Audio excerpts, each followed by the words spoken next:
7 News is brought to you by Volkswagen dealers of South Florida. Now, on the 19th. Serious scare. A death threat cancels a South Florida college graduation. New tonight, community concerns. Residents meeting with police, part of a national night out. Talk about tough luck. A mom of 3. First, her home is burglarized, and then she's robbed in front of her children at the gas pump. She saved up for a car only to have it disappear from her driveway. I'm running. I'm like, what are you doing, sir? Why are you taking my car? You'll never believe why it was taken away. 7 investigates. Sex, lies, and millions in embezzled cash. The trial of the president's former campaign chairman taking a scandalous turn. The Dolphins making moves both on and off the field. Dramatic divorce. Is Brad Pitt skipping out on child support? And all new tonight. Holy cow. They're literally following her and chasing her. Cattle helping deputies corral a crook.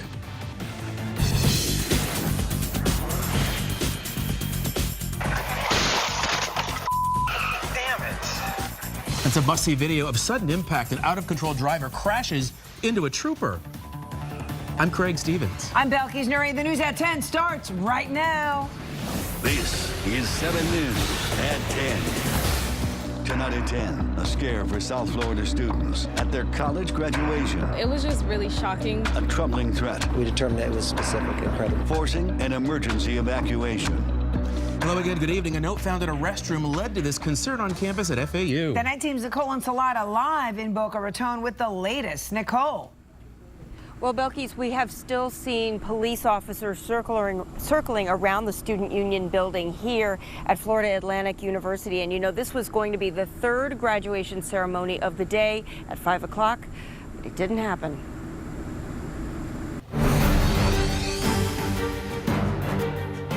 Scandal and secrets dominating the testimony today at the trial of the president's former campaign chairman, Paul Manafort. A key witness testifying about sex, lies, and millions of dollars allegedly stashed in offshore accounts. 19's Robin Simmons is here in the Plex with this. Robin? Manafort pleading not guilty, but if found guilty on all the charges in this case, he faces a maximum of 305 years in prison. So it was clear the cross-examination on the prosecution's star witness would be tough. Both men's reputations taking a beating as President Trump took a break from his vacation to break bread with business leaders. Economic growth last quarter hit the 4.1. Again, numbers that people wouldn't have believed, but more importantly, I really think we can go much higher than in the 5s once we get trade deals that are rational and sane and good for our country. And not even good for our country, just fair for our country. Trade, a big subject. Voice your choice tonight. A Democrat has not occupied the governor's mansion in Tallahassee about 2 decades now. One of these candidates hopes to break that streak. Here's the night team's Joe Rotes with a look. As Governor Rick Scott readies to leave office, Democrats hoping to take the reins in Tallahassee for the first time in 20 years by grabbing the open seat. Right now, 5 Democrats competing to go against a Republican challenger. Attorney and daughter of a former governor, Gwen Graham. I'm a mom, former PTA president, public school official, and I served Florida in Congress. This is not a drill. It is time to take our state back. Tallahassee Mayor Andrew Gillum. I am the only non-millionaire running for governor. I've got a mortgage, and we've got 3 kids that we work hard to take care of. Palm Beach real estate billionaire Jeff Green. I'm the only candidate running who actually started a school and understands intimately what's involved in education. Businessman Chris King. We've got a real problem when it comes to winning the contest of ideas in Florida. And former Miami Beach Mayor Philip Levine. What I think that I bring to voters is somebody that's the best of the private sector mixed with the best of the public sector. All of them squaring off in a recent debate, tackling divisive issues like school safety in the wake of the Marjorie Stoneman Douglas High School shooting. I have found a public safety statute, a Florida statute, that allows the governor, whoever she is, to issue an executive order banning the sale of military-style assault weapons. I'm going to sign that order. The governor and the legislature failed in their attempt to address this. They passed a law and then failed to fund it. At the same time, they have moved more and more of our public dollars out of public schools. We need to have our schools, we're going to have to change the way we have our schools, single entry schools. We're going to have armed guards. Well, we can't have teachers with guns like Rick Scott has proposed. I'm so proud that our campaign has offered one of the most ambitious policies in this race for governor, what many people have called a bullet tax to protect our children. My vision, my idea is to create an ESA, an Education Security Administration, that we fund fully to secure our schools. Attention also turning to how a Democratic governor would foster a relationship with President Trump, a Republican. We need a governor that stands up with courage and integrity and vision. That's what Donald Trump demands. We've had presidents, Republican Party, Democratic Party, that we could all, maybe we didn't agree with them on everything, but we knew that they had the country's best interests at heart. I don't feel that way about Donald Trump. I am the only candidate on this stage who has actually called for the impeachment of Donald Trump. Sparks flying between Philip Levine and Jeff Green, who's had a membership at the Commander-in-Chief's upscale Mar-a-Lago club. My guy, you went on and said he's a great guy. A great guy after that election where he literally mocked disabled people. He insulted every woman in America. Matter of fact, he did worse than that. He told John McCain that he wasn't a war hero. He told him he was a coward. I did exactly what President Obama did, what Hillary Clinton did the same day, and I said, you know, we have to stand behind our new leader, and that's exactly what I did. As the August primary approaches, Graham currently leading in the polls. Every Democratic candidate for governor focusing on education as a priority, raising spending on students, and finding a way to do it without raising taxes. Reporting in the Newsplex, Joe Rotes, 7 News 19. For more on the candidates, the upcoming primaries, go to WSVN.com and stick with us. This series will run for the next several days. Tomorrow, we're going to look at the Republicans running to replace retiring Congresswoman Ileana Ros-Lehtinen.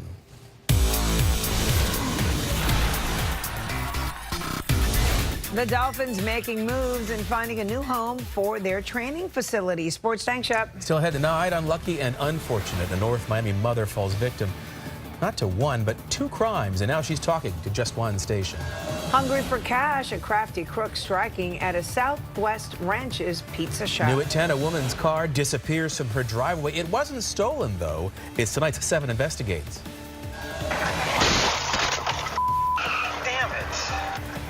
Suddenly smashed, danger on duty for a trooper when an out-of-control driver slams into him. Holy cow. Cattle in Central Florida help police round up a crook.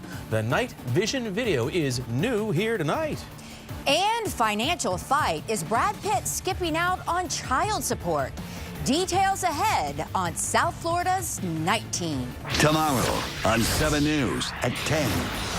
A trip to the store cost hundreds of dollars in damages to his mobility scooter. What little freedom you had is gone. I'm not trying to get any more than what I think is fair. And it's fair that, you know, you reimburse us for the repairs. But money is only part of what he lost. It's our 7 News investigation tomorrow on 7 News, 1st to 10. Diana, Christine, Alex, and Vivian. Today in Florida, weekday mornings starting at 5.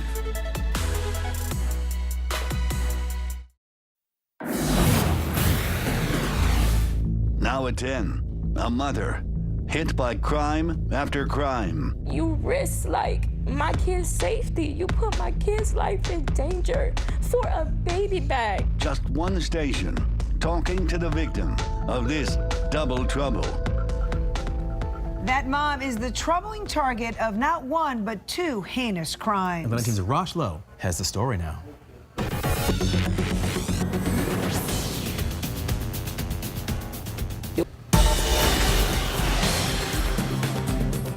All new tonight, a South Florida woman saved up, bought a car, but was shocked when it was towed from her driveway. The problem traces back to a used car dealership. It's tonight's 7 Investigates. Here's the Night Team's Brian Enton.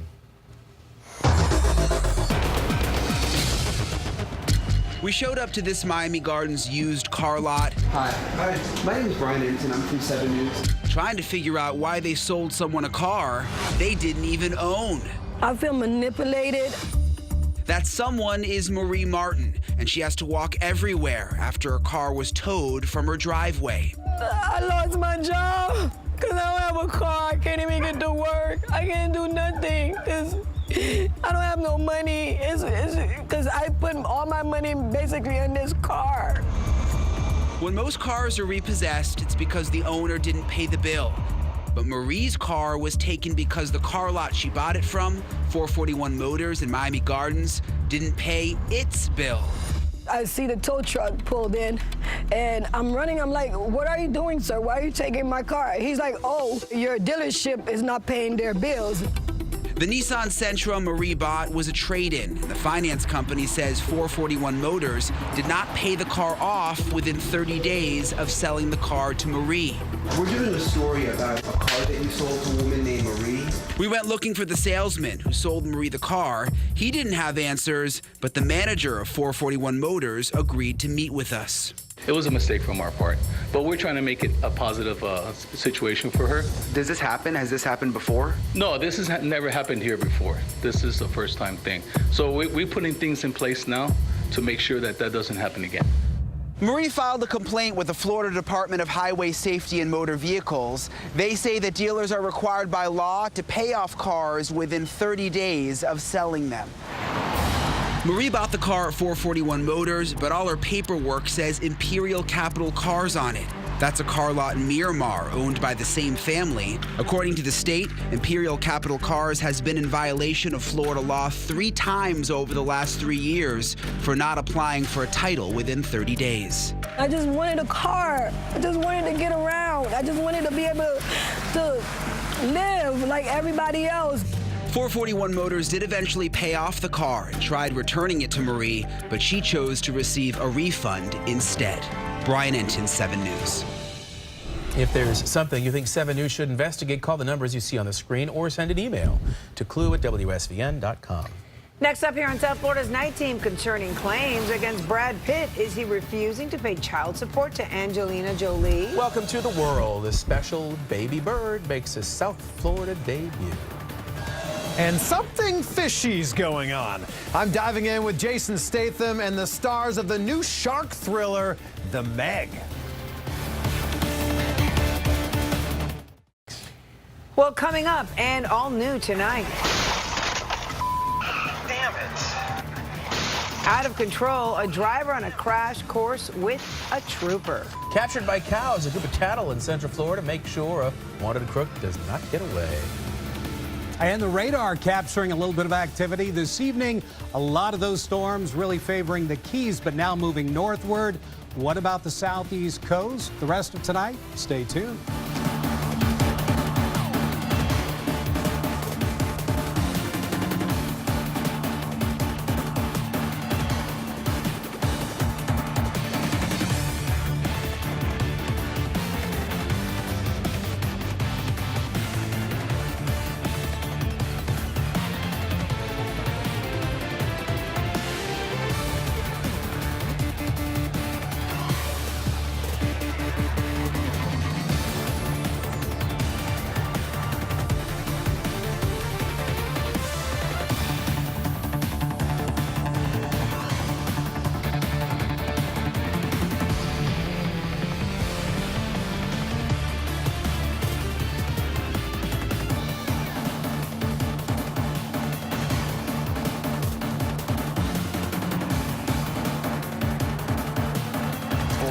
Forecasts and live radar. Tap the 7 Weather app. It's free. Just search WSVN in your app store. Powered by Univista Insurance.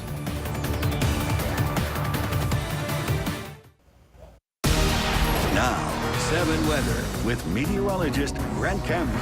So this afternoon, we had a little bit of rain activity over the western portions of Broward and Miami-Dade, and another little flare-up of evening-type showers with some tropical moisture coming up out of the straits. Following a disturbance, it's a low-pressure area and tropical wave. The wave stays to the south, the low moves out to the west, but a few random showers will continue moving in on the breeze as we go through tonight. Now, we've seen a couple of these fairly fast-moving showers move up since the early part of this evening. Heaviest activity across the Keys. That has since moved on up into the southeastern part of the Gulf of Mexico. We'll continue to stay focused around the Atlantic, but for now, a lot of these showers have been breaking up over the past hour or so. We'll look for the chance of a couple of these isolated showers making a run at the coast. Right now, not having very much success. And by the way, we did have just a small little shower passing by Key Largo not long ago. It was a breezy day in South Florida, but these wind speeds are coming down below 10 miles per hour at the moment.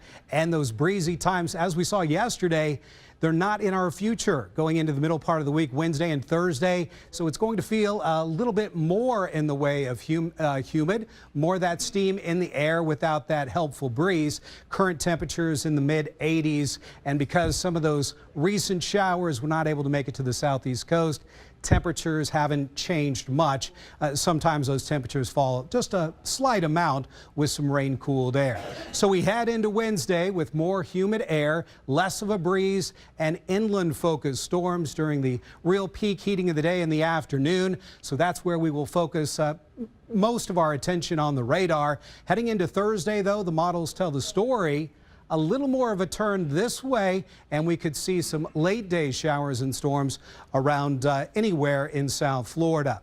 Most of the rain on the national scale in the eastern half of the nation. They could really use some help out west. High winds, high heat, the drought. You've probably heard about this big wildfire in California. The largest in history, and tomorrow, no help from Mother Nature with winds on the strong side and temperatures above 100. This is Debbie. It formed earlier today, subtropical system in the far northern Atlantic. Quick little look at Debbie there. It's not going to be around for very long, and no impacts for land. Here's your forecast for tonight. No advisories, boaters, a light chop on the bay. And in the Keys, we've had some improvement to wind speeds coming down eventually to 10 knots. Temperatures in the lower 80s with some stray showers possible. And heading into Wednesday, sun and storms just like most of our summer days in South Florida. Not much different, although storms could ramp up Thursday and Friday afternoon. Still that in the forecast. Have a great night. Brent, thank you. A baby bird, a little chick, making its South Florida debut. Flamingo Gardens, and Davey introduced this little one. It's the first American flamingo born at the sanctuary. It was one of 3 eggs collected from the flock and the first to hatch. On August 1st, we had our very first American Caribbean flamingo born at the park in its entire existence. So we were very excited that our birds have actually bred and had offspring of their own. Oh, well, the chick is getting feedings every 2 hours, lots of medical care before it can finally be put on display for the public to enjoy. Look at it. It's so tiny and frail. Do one of those little naming contests, maybe. Oh, yeah, I bet. That'll be cute. So, just one station goes the distance. New York, Puerto Rico, Las Vegas, wherever big news breaks. Chicago, the Keys, Washington. In Sandy Hook, from London, the old city of Jerusalem. 7 News is there. That is a wrap for us. First at 10. Ciao, ciao. I'm Belkis Noray. Thanks, Stephen. Stay tuned. 7 News at 11 is next.